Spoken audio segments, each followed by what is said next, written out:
Bonjour, nous nous retrouvons pour un nouveau sujet et aujourd'hui ce sera un sujet digital.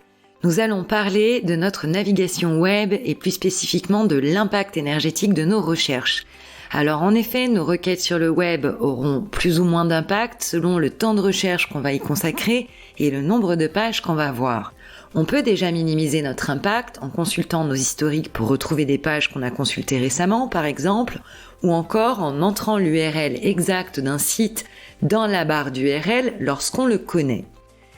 On peut également, lorsqu'on utilise les moteurs de recherche, essayer de préciser au maximum notre recherche afin que les propositions des moteurs soient les plus précises possibles.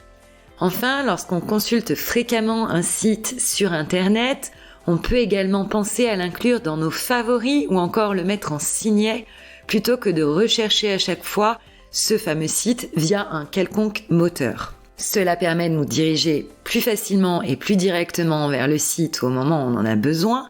Et puis enfin, on divise ainsi les émissions de gaz à effet de serre par 4, ce qui n'est pas négligeable.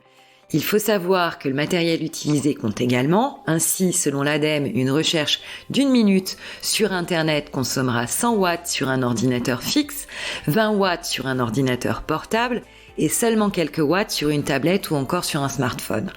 Il ne nous reste plus qu'à mettre nos bonnes adresses web directement en favoris.